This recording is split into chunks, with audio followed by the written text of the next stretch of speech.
Hello friends, welcome back to my another video. और आज की इस वीडियो में आपके साथ बात करने वाला हूं function of non finite verb के बारे में। तो मैं उससे पहले आपको ये भी बता दूं कि आपने जो पिछली वीडियो में जेरांड के बारे में सीखा था वो आपको अच्छे से क्लियर हो गया होगा, और नहीं क्लियर हुआ है तो आप मुझे कमेंट अपनी राय लिख सकते हैं, और मैं आपकी बातों को और आपके कमेंट को मैं रखूँगा और आप तक की जो प्रॉब्लम है वो मैं सॉल्व करूँगा। तो चलिए बिना किसी देरी के मैं ये वीडियो आपको शुरू करता हूँ और आपको बताने की कोशिश भी करता हूँ।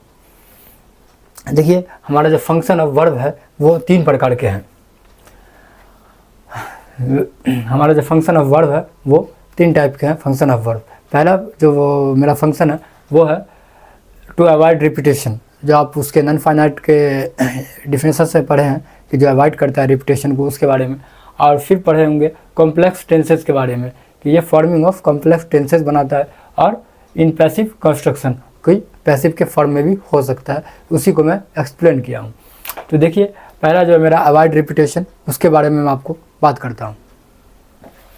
अवॉइड रिपीटेशन में क्या बोल रहा है, जैसे he wanted to eat, he wanted to eat, वह खाना चाहता है।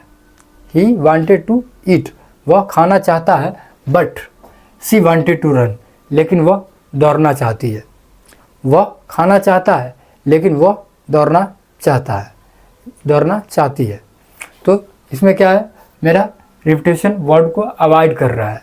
ठीक है, जैसे देखिए, instead of saying he wanted to eat, अगर कहने के जवाब पे ये भी बोला जा सकता है, he instead of saying like that he wanted to eat but she wanted to eat. इसको ये भी कहा जा सकता है कि ही वांटेड टू ईट, वह खाना चाहता है, या वह खाना चाहती है, सी वांटेड टू ईट। तो ये जो है मेरा वो क्वेश्चन रेज हो सकता है इससे। तो ये मेरा क्या है, अवॉइड ऑफ रिपीटेशन वर्ड, जो हमारा नॉन फाइनाइट के अंदर आता है। तो फिर सेकंड पॉइंट है मेरा फॉर्मिंग कॉम्प्लेक्स टेंसेस। उस पर मैं आता हूँ और आपको बताता हूँ। देखिए, फॉर्मिंग कॉम्प्लेक्स टेंसेस क्या बोल रहा है, आई हैव ईटन ब्रेकफास्ट। ये कॉम्प्लेक्स टेंसेस है, तो ये क्या बता रहा है, आई हैव ईटन ब्रेकफास्ट, मैं नाश्ता कर चुका हूँ। आई हैव ईटन ब्रेकफास्ट मतलब मैं नाश्ता कर चुका हूँ। ठीक है, तो ये पास्ट पार्टिसिपल में use it with auxiliary verb, और इसका पास्ट पार्टिसिपल में यूज हुआ है जो ऑक्सिलरी वर्ब के फॉर्म में क्या है, पास्ट पार्टिसिपल में जो इसका यूज हुआ है ऑक्सिलरी वर्ब में वो क्या है, हैव है, क्योंकि I have eaten breakfast ready. तो I have eaten breakfast already. तो ये जो है मेरा क्या है, वो पास्ट पार्टिसिपल है। ठीक है, जो टेंसेस क्या है, कॉम्प्लेक्स टेंसेस हैं, ये मेरे जो बता रहा है आई हैव ईटन ब्रेकफास्ट, मैं नाश्ता कर चुका हूँ।